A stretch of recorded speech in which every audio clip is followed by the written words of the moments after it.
Assalamualaikum warahmatullahi wabarakatuh. Bismillahirrahmanirrahim. Alhamdulillahi rabbil alamin. Wassalatu wassalamu ala sayyidil mursalin Sayyidina wa maulana Muhammadin wa ala alihi wa sahbihi ajma'in.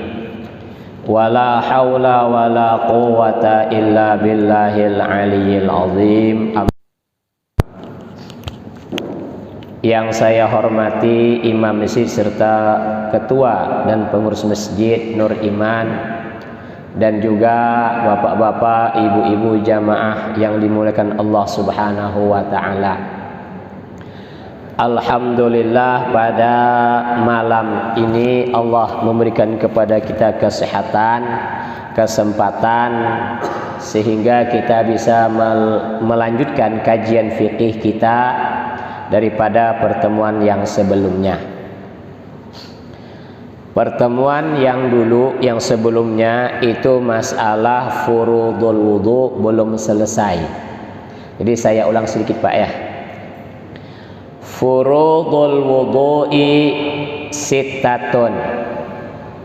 Rukun atau fardu wudu itu ada 6 Pak. Kalau kita berwudu, kalau tidak memenuhi 6 rukun tersebut, berarti wudu kita tidak dianggap. Gampang saja Pak. Sah tidak sah sholat, ada sahnya wudu, kan begitu. Jadi yang pertama, dasar atau dalilnya rukun wudu itu arba'atun tsabatat bil Quran. Sudah ditetapkan dalam Al-Quran 4 Pak. Yang mana yang dalam Al-Quran? Faghsilu wujuhakum, basuh muka Pak ya, membasuh bahasanya Pak ya.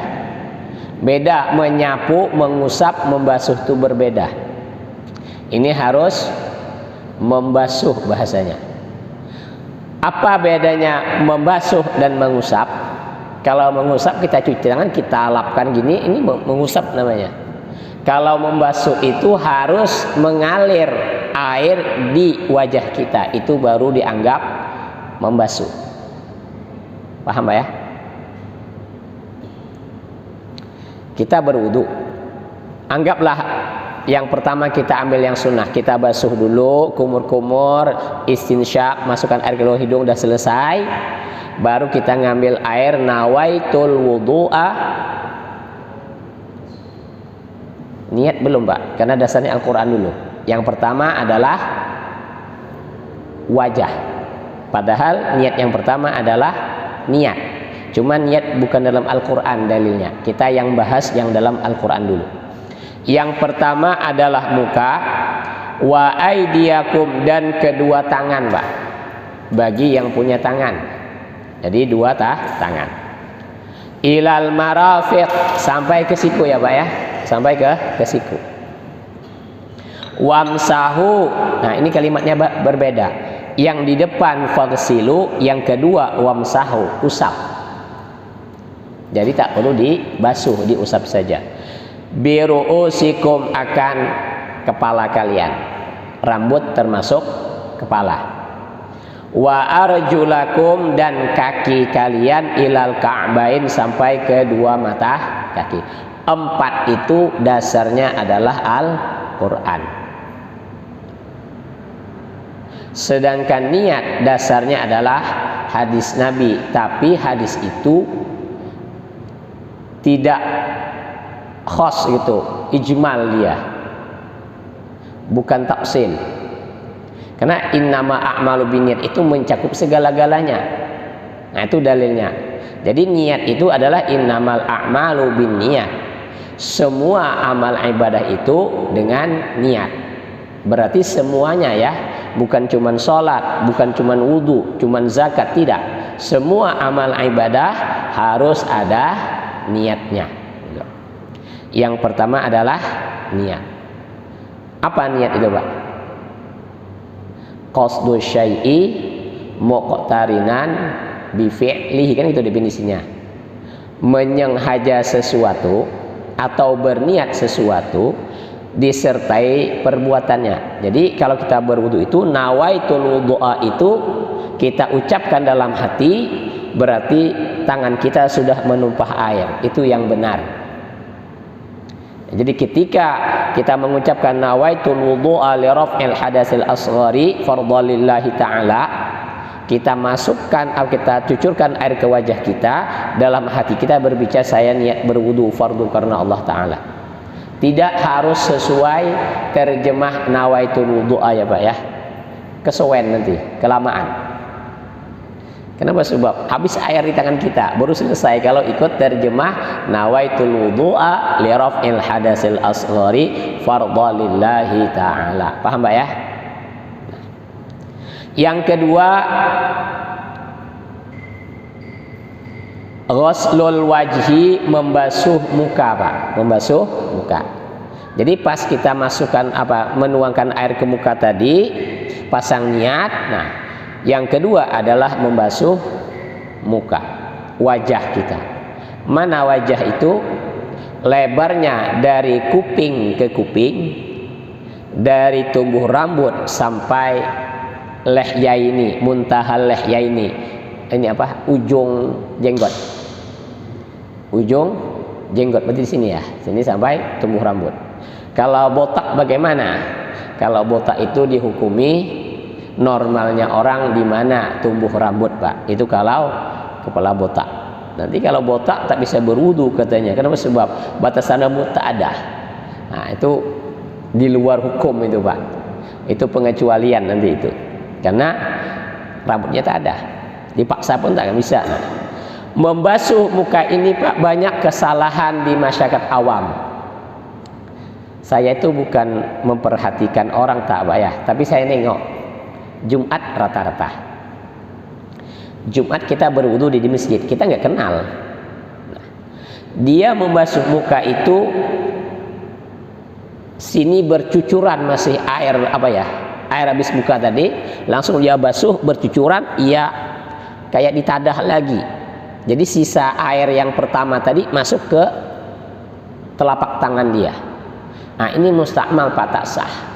Jadi kalau kita berwudu itu basuh dulu, ratakan, kita basah dulu, baru kita ngambil air, kita niatkan nawaitul wudu'a. Pas air kita cucurkan, hati kita berniat. Nah jangan sampai tangan kita angkat Pak. Kalau kita begini terangkat begini, kita masukkan ini sudah mustakmal hukumnya karena sudah terpisah. Sama orang tayamum juga sama, dia mustakmal ya karena sudah lepas. Yang boleh itu kita membasuh gini, kita gini langsung Pak, ini tak apa-apa Pak, karena dia tak terpisah. Paham ya Pak ya? Ngambil yang kedua, khawatir yang pertama tidak bisa membasahi keseluruhan, cuci tangan dulu, ambil air yang kedua dari atas, jangan dari bawah gini Pak. Khawatir yang dari muka kita tuh netes ke air dalam telapak tangan kita. Nah ini cara wudunya biar aman. Karena banyak masyarakat awam kita berwudu itu asal basuh muka. Sampai mana? Sampai ada yang begini Pak. Ada yang sininya tak basah, cuman sini aja muka sedikit. Nah itu harus diperhatikan. Tapi ini pengalaman ya Pak ya, pengalaman. Guru ngaji tahulah. Nah, Pak Ustadznya tahu itu, Irfan itu. Anak TPQ itu Pak, kalau kita tidak perhatikan wudu mereka cuman ngusap muka dengan air. Orang tua yang tidak berpendidikan mengatakan wajar, itu anak kecil. Itu wajar anak kecil. Kita di sekolah, di pendidikan, ternyata kebiasaan itu dibawa Pak sampai sanawiyah. Sampai Saya ngajar di sebuah pondok nih. Saya zuhur itu tidak sholat di awal apa ya, di takbir imam tak. Saya nongkrong tempat wudhu, tapi pura-pura tak nampak. Saya tengok si A, si B, si C. Nah, ternyata cuma ngusap aja pak. Diusap di sini sedikit. Nampak bahasa sikit, ustadznya tak paham. Nah, masuk masjid dia. Bolehlah bapak perhatikan ucapan saya ini kalau ada sholat maghrib ya. Tengok anak TPQ. Ustadz sudah ngasih tahu pak, tapi memang mendidik manusia itu tidak semudah mendidik binatang. Dikasih 1 tahun belum nurut dia. Ada yang nurut langsung ada yang bolak-balik dikasih tahu tak nurut dia. Bukan dia tidak paham, tapi dia tidak mau mengamalkannya. Nah, nih, hati-hati kita berwudu. Kenapa? Sebab karena wudu ini adalah apa? Basuh muka itu rukun wudu yang kedua. Satu lagi, semua apapun yang menempel di wajah kita itu dianggap muka pak. Tompel ada di sini dianggap muka tuh. Ada bulu tumbuh di pipi kita dianggap muka. Semua dianggap muka itu. Nah, tapi kalau ada cat yang jatuh atau tinta yang ada di pipi kita, itu kalau tak dibuang menjadi penghalang pak. Karena tinta itu atau cat itu tidak dianggap anggota wajah. Jadi harus dibuang pak. Harus dibuang. Ini kalau Allah takdirkan jadi tukang pak, tukang cat. Nah, banyak mukanya kena cat kan begitu. Nah, ketika sholat hilangkan bekas cat tadi. Nah, ini anggota wudhu yang kedua. Ada pertanyaan pak sebelum kita lanjutkan yang ketiga? Ya. Apa?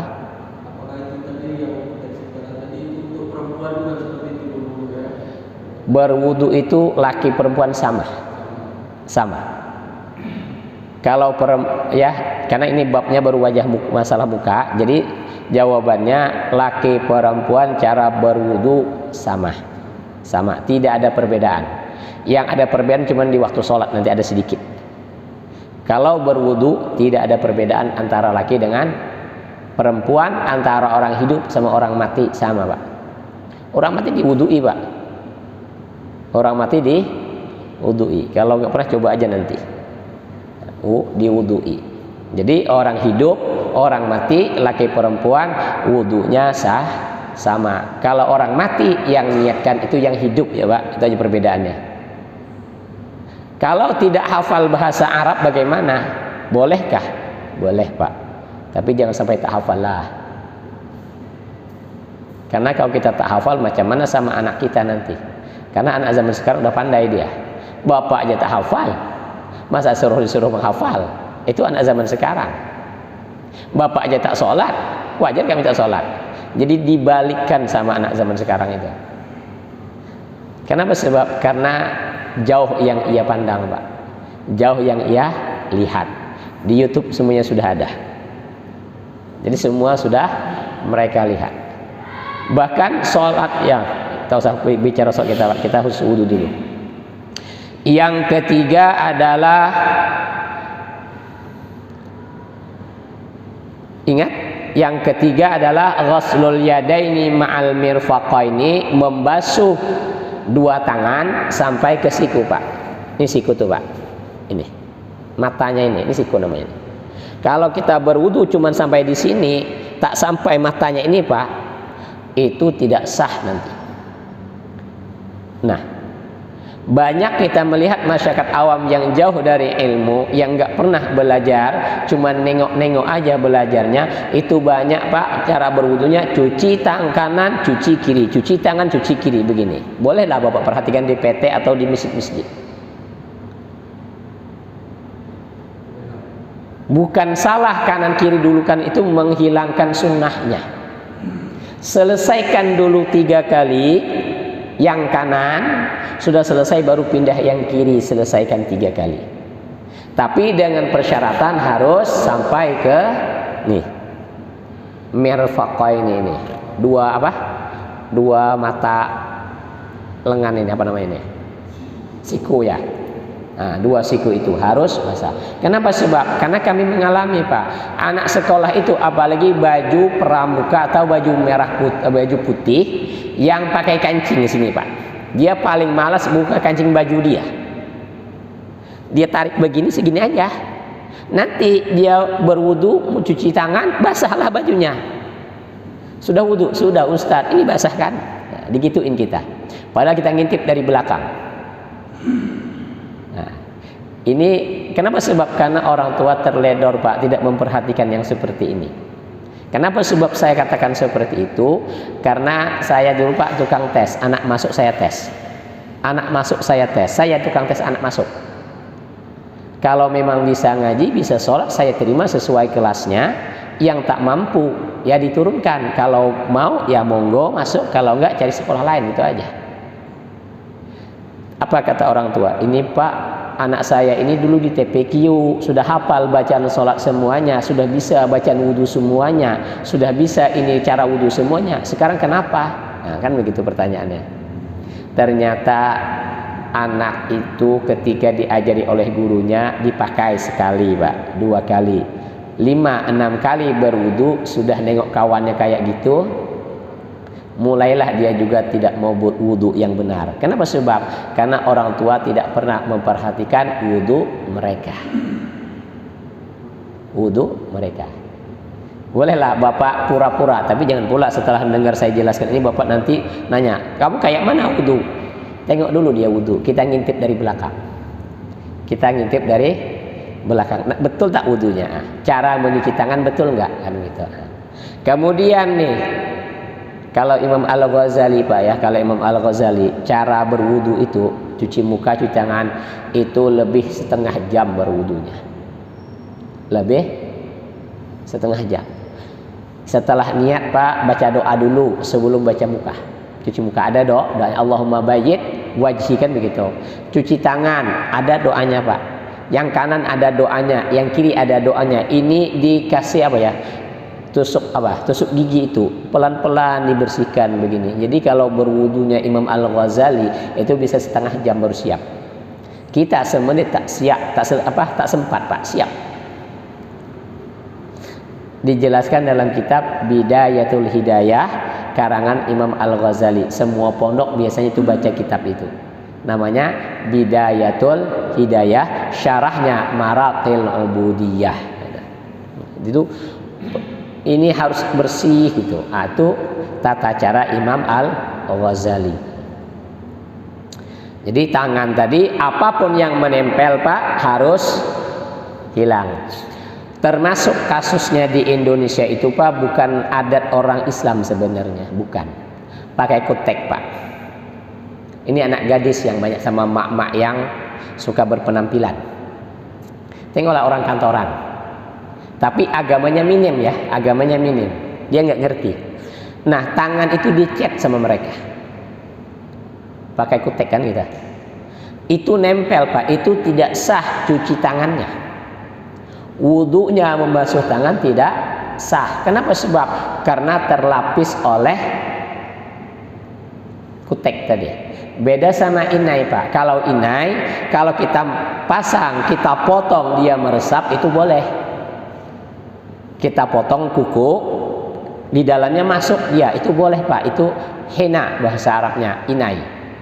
Tapi kalau yang berbentuk nempel, maka itu tidak sah basuh tangannya. Karena saya berbicara ini Pak sering memperhatikan di mall. Saya perhatikan ini orang bergaya-gaya orang Islam, berjilbab tapi tangannya pakai kutek, bahkan dia seorang guru kadang-kadang. Berarti macam mana sholatnya kan gitu Pak. Hati yang berbicara, ini nanti bahan pengajian saja ini, kan begitu. Nggak mungkin kita tegur begitu, tak, nggak mungkin Pak, nanti marah dia sama kita. Memang kata Imam Al-Ghazali itu adalah amar ma'ruf nahi munkar itu. Amar ma'ruf nahi. Nah, kalau kita ikut pendapat Imam Al-Ghazali Pak, ya kayak Habib Bahar lah nasibnya. Kenapa Imam Al-Ghazali tegas Pak? Tak takut sama siapa-siapa. Itu Imam Al-Ghazali. Bacalah kitab Ihya-nya itu. siapapun dilawan sama beliau. Tapi melawan tadi secara tertulis, Pak. Bukan engkau begini engkau tak, tapi secara tertulis. Nah, itu Imam Al-Ghazali. Beliau orang sufi masalahnya. Orang sufi, keras, tegas dia. Nah, kitab Ihya-nya itu bacalah, juz 1, 2, 3 dan 4 di situ. Di Play Store ada. Entahlah kalau terjemahnya ada enggak. Nah, jadi membasuh tangan tadi harus masuk dalam celah-celah kuku, Pak. Jadi kalau ada kutek inhena yang nempel, maka itu tidak boleh. Sama dengan semir, Pak. Semir itu ada dua macam. Memang orang Arab suka pakai semir rambutnya. Orang Indonesia kalau semir itu tak bagus kan begitu. Orang Arab suka menyemir jenggotnya. Nah, semir itu boleh atau tak boleh tergantung niatnya, Pak. Cuman secara fikih, tengok semirnya itu macam mana bentuknya. Apa berbentuk lem nempel ke rambut? Apakah dia menyatu dengan rambut? Itu masalahnya. Kayak henna tadi. Kalau kotek kan nempel ya. Dia nempel itu. Nanti ada ininya apa? Minyaknya, Pak ya. Untuk menghilangkan itu ada. Nah, yang seperti itu kalau mau sholat harus dibersihkan.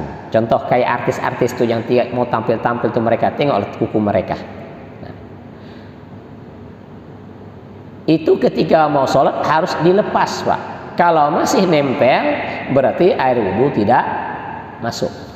Nah, kalau air wudhu tidak masuk berarti apa namanya, cuci tangannya tidak sah. Nah, ada pertanyaan, Pak, basuh tangan?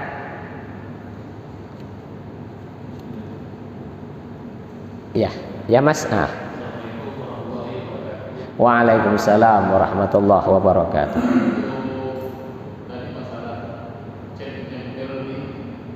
Wajah atau di tangan, anggota wudhu lah. Misalkan kalau kotoran sifatnya pemain, maksud saya begini,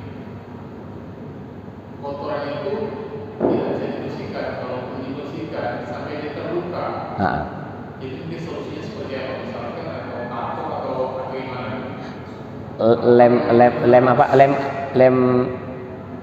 Lem apa tuh namanya yang menyatu sama kulit itu? Karena kalau di Alteco ya. Nah, Alteco itu. Karena kalau menggunakan beneran mungkin kita ketinggalan sholat. Nah, itu gimana, Ustaz?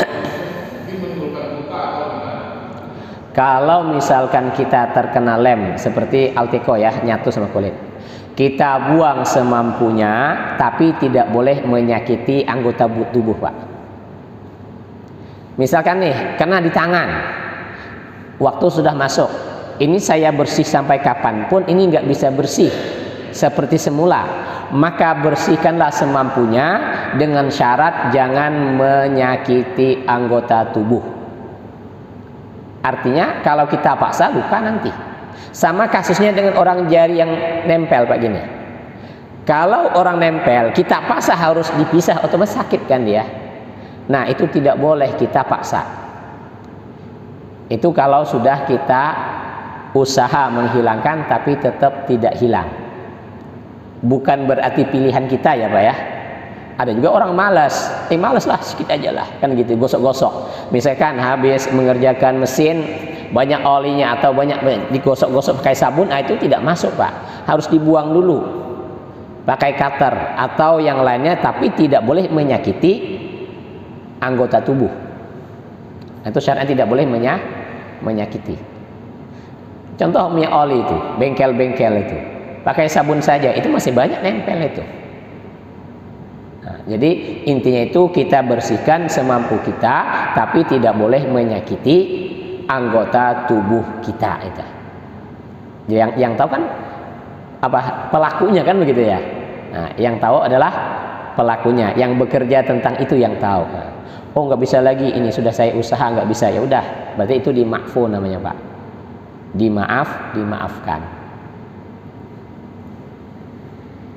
Selanjutnya yang keempat,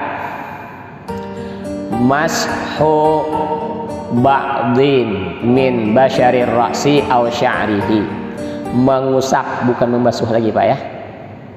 Mengusap sebagian kulit atau rambut kepala. Mengusap.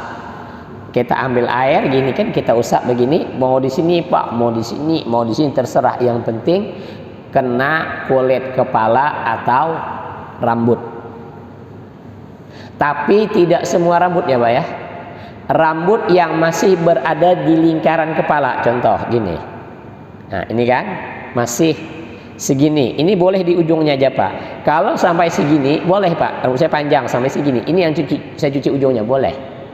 Tapi kalau perempuan kalau sudah melewati kepala dia, yang ia cuci ujung rambutnya yang di belakang ke keran begini, nah itu tidak dianggap rambut kepala Pak.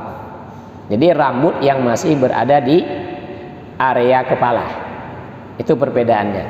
Jangan pula nanti mentang-mentang istri itu rambutnya panjang sampai ke pantat, nyuci rambut lewat belakang. Nah gini, ke keran gini, itu tak sah Pak. Tidak. Karena memang beda orang tuh beda karakter, beda tata caranya. Nah, dia anggap kalau semua rambut kan boleh-boleh aja, karena dia tak pernah mondok, tak pernah belajar, jadi asal rambut boleh kan gitu. Nah itu tidak boleh ya Pak ya. Jadi rambut atau sebagian kulit kepala itu termasuk rukun atau fardu wudu yang keempat.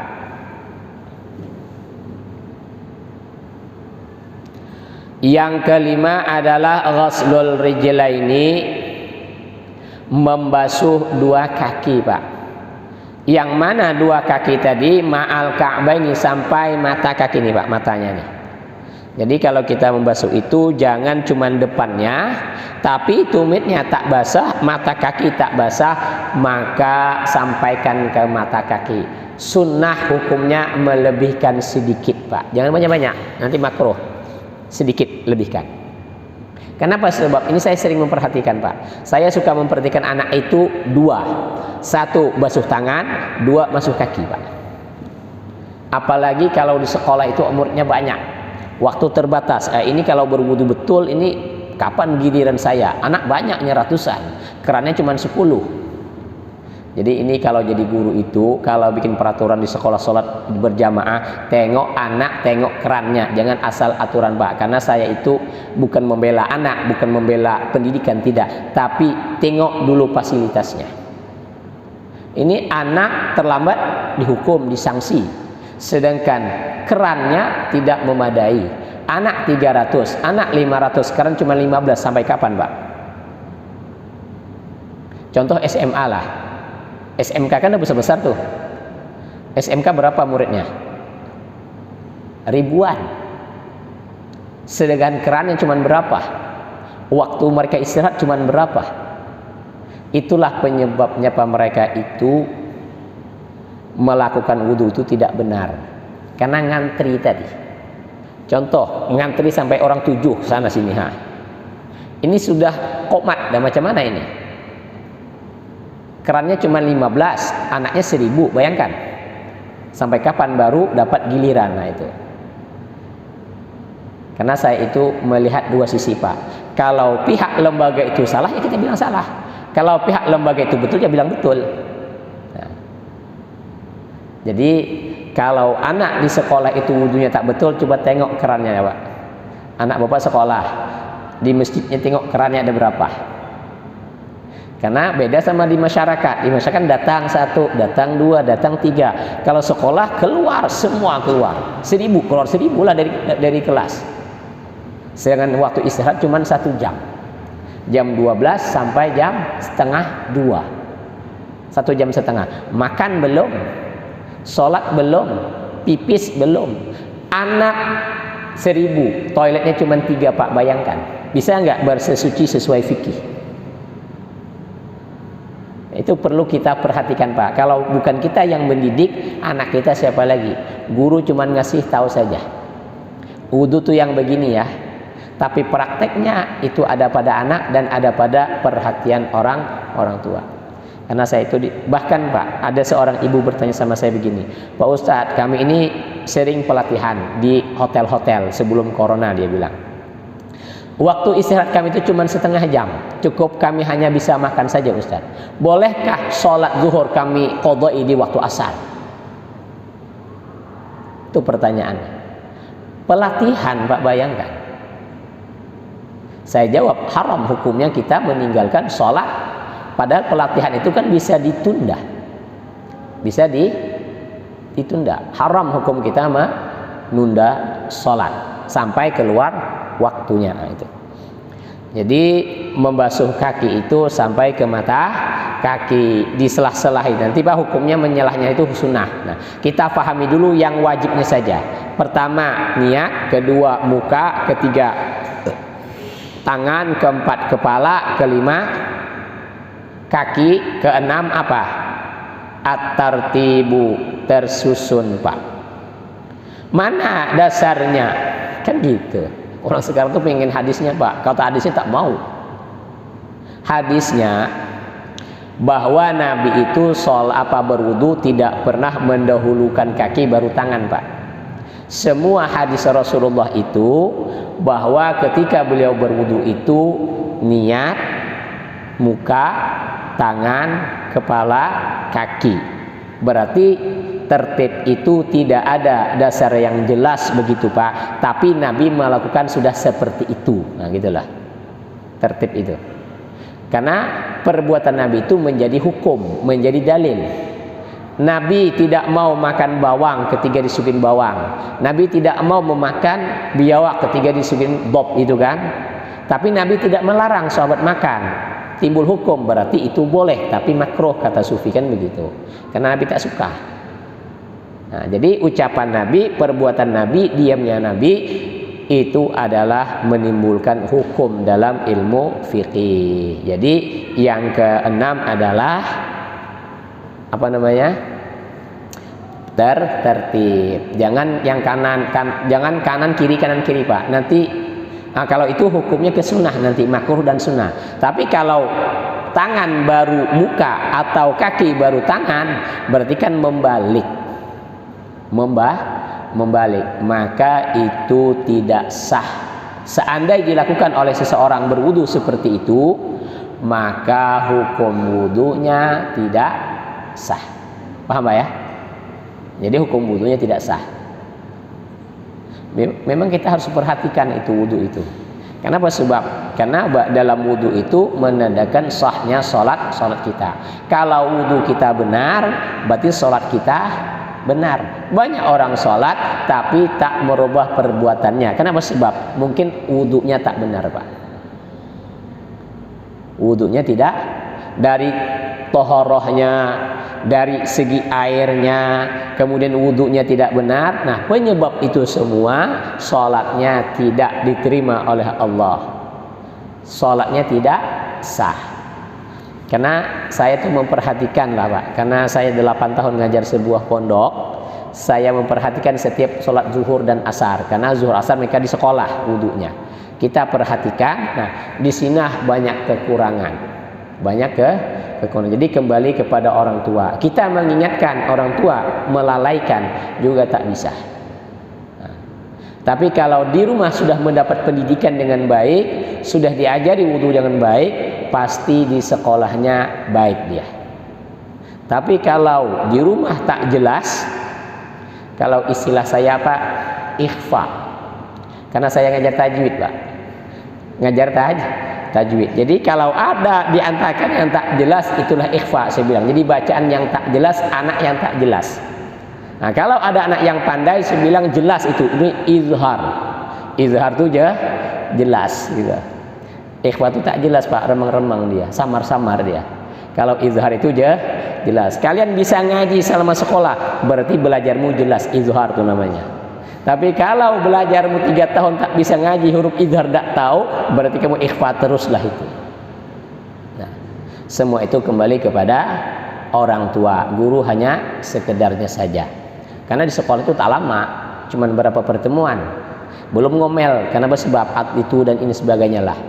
Sekelas orang 30, yang jadi guru tahulah nasibnya. Yang jadi guru tahu nasibnya. Marah sama anak dikomplain, dibawakan polisi kan begitu. Sekarang corona ada hikmahnya Pak. Kenapa? Sebab biar tahu orang tua jadi guru di rumah macam mana. Baru muridnya 1 sampai 3 di rumah sudah ada yang membunuh anak gara-gara online. Termasuk saya dapat telepon, Pak, anak saya PP tak sudah mondok aja lah kayak gini. Kenapa? Sebab saya tak paham. Guru menghadapi satu kelas 30 anak kadang lebih, tapi tak pernah guru membunuh murid belum. Tapi orang tua berapa kasus sudah yang membunuh anak gara-gara sekolah di rumah kan begitu. Gara-gara sekolah, berarti kejam orang tua daripada guru ya Pak ya. Kejam orang tua, tapi kejam yang betul lah, kejam yang betul. Kalau main sebat, main itu, main ini, itu tak betul namanya.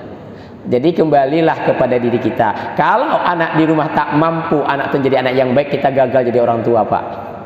Kita gagal jadi orang tua. Jangan guru disalahkan. Guru tak ikut bikin Pak. Guru tak ikut bikin, bapak bikin. Maka bapak yang tanggung jawab. Kenapa? Sebab karena anak itu turun dari karakter darah mama dan bapaknya. Maka itu Nabi mengatakan, carilah apa ladang yang bagus kan gitu. Letakkanlah sawahmu itu di tempat yang bagus kan begitu. Artinya carilah teman hidup, istri itu yang baik, bukan karena cantiknya tapi karena baiknya. Kenapa? Sebab karena rumah tangga tadi itu bagaikan sawah. Bibit bagus, lahan tak subur, tak jadi. Lahan subur, bibit tak bagus, tak jadi. Lahan subur, bibit subur, tapi tak dijaga, tak ada hasilnya. Jadi ibarat orang bertani lah. Jadi anak itu adalah hasil daripada orang bertani kan begitu. Kalau lahannya subur, bibitnya subur, dipelihara dan dijaga dengan teratur baik, pasti hasilnya memuaskan. Nah, tanyalah yang jadi ustadz itu kayak mana orang tua mendidik mereka. Kejam, tapi kejamnya tidak bermain fisik dia, tapi kejam dengan perasaan. Anak harus dibuang jauh-jauh, tak oleh dekat. Hatinya menangis Pak, tapi zahirnya bertahan, jangan sampai menangis. Hatinya menangis terpisah dengan anak, kan begitu. Tapi demi keberhasilan masa depan, supaya anak saya tak masuk neraka, maka mau tak mau harus masuk pondok lah. Harus masuk pondok, karena pondok itu surga dunia Pak. Surga dunia. 1001 anak yang tak sholat Pak di pondok itu 1001. Yang tak sholat berarti yang pura-pura berwudu tapi tak berwudu itu. Di sekolah adakah jaminan anak kita sholat 5 waktu? Tak ada jaminan Pak. Tidak ada. Kenapa? Sebab saya mengisi pengajian ditanya sama ibu-ibu, Pak Ustadz nanti materinya ya sabar menghadapi anak-anak. Jadi saya jawab, ibu sabar mendidik anak, guru lebih sabar sekolah online. Kenapa? Sebab ibu hanya 1 HP saja untuk 2 anak, sedangkan guru 1 HP untuk 300 anak. Bayangkan Pak, kalau sekolah beliin HP tak apa-apa, ini HP beli sendiri, kota nunggu dana bos. Kalau capseknya baik Pak, kalau capsek tak baik tadi kasih duit. Kalau captionnya baik, hati, dana bos itu dikasih untuk beli kota tadi. Kalau captionnya tak baik, lep sama dia. Nah seperti itu. Yang penting laporan ke Kemenak, oke. Kan yang penting laporan, jelas kan begitu. Nah, karena yang tahu itu yang nasib jadi guru, yang korban yang tahu kan begitu. Yang tak jadi guru tak tahu. Nah, jadi memang guru itu sangat sabar. 1 HP untuk 300 anak. Untuk 500 anak, untuk 500 anak. Orang tua tak sabar, 1 HP, 1 anak, 1 HP, 1 anak. Yang 1 HP untuk 3 anak itu mungkin hanya 20% dari seluruh penduduk Batam kan begitu. Nah, jadi memang harus sabar. Semua itu ada hikmahnya. Hikmahnya yang tak pernah jadi guru jadi guru. Yang jadi guru juga harus sabar, harus berkorban galanya, tenaga, pikiran. Yang tak pernah megang HP, nggak pernah megang komputer, jahas pegang kan begitu. Kalau tak bisa. Nah kayak saya tak pandai Pak. Saya rekam suara saja karena saya tidak ahlinya. Nah, jadi intinya kajian kita pagi, siang, malam hari ini, rukun wudu ada 6 ya Pak ya. Itu terpenuhi, sah wudu kita Pak. Itu tidak terpenuhi, tidak sah wudu kita. Itu aja kuncinya. Sisanya Pak ya, sisanya biar saya persingkat saja. Cuci tangan, kumur-kumur, masukkan air ke lubang hidung, membasuh tengkok ini sini. Nah, itu hukumnya sunnah semua. Sunnah semua. Yang makruh kalau berlebih-lebihan ya Pak, nyuci kaki sampai lutut. Nah, ada sampai lutut sini, itu makruh Pak. Nyuci tangan sampai ke sini, itu makruh hukumnya. Jadi kalau berlebih-lebihan namanya makruh. Kalau yang wajib dikerjakan berarti yang sunnah tidak ia kerjakan. Kalau kurang mengerjakan yang wajib tadi, maka wudunya tidak sah. Maka kita perbaikilah wudu kita. Kalau memang wudu kita tidak betul, maka sekarang praktekkan dengan cara wudu yang benar. Jangan sampai hidup kita 40 tahun, karena umur 20 mulai sholat sampai 60. Anggaplah umur 15 mulai sholat sampai umur 60. Kalau wudu kita tidak sah, berarti selama hidup tak pernah sholat. Selama hidup tak pernah sholat. Jadi menyesal Pak ya kalau tak belajar. Menyesal dulu saya tidak belajar dengan betul. Penyesalan itu Pak simpan dalam hati, tapi lampiaskan kepada anak. Jangan sampai anakku seperti diriku dalam tata cara amal ibadah. Mungkin hanya itu dari saya. Udah masuk ya? Kalau belum masuk silahkan yang ingin bertanya satu pertanyaan saja. Oh ya Pak.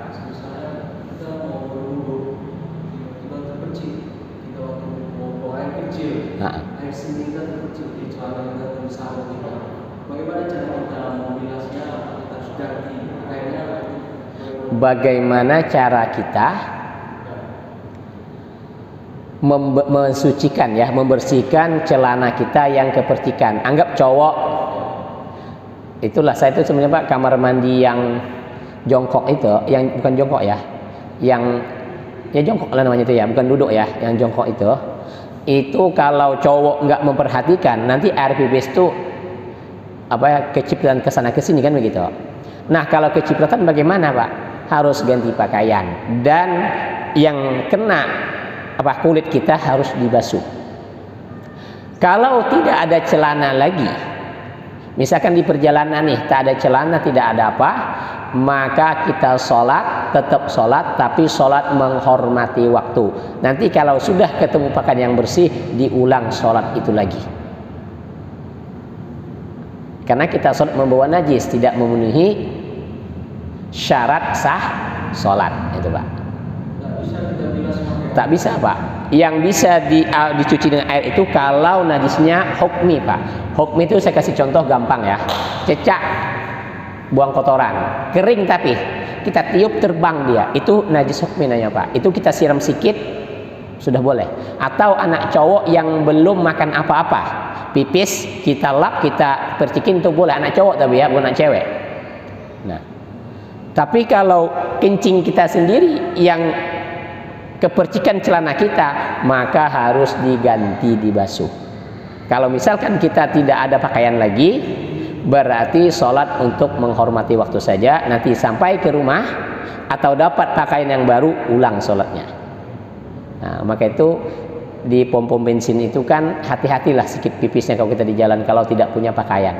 Kalau saya Pak punya tapi sarung satu, punya baju satu dalam mobil itu. Jadi kalau saya ketemu najis, saya mandi nanti cari masjid yang ada baknya.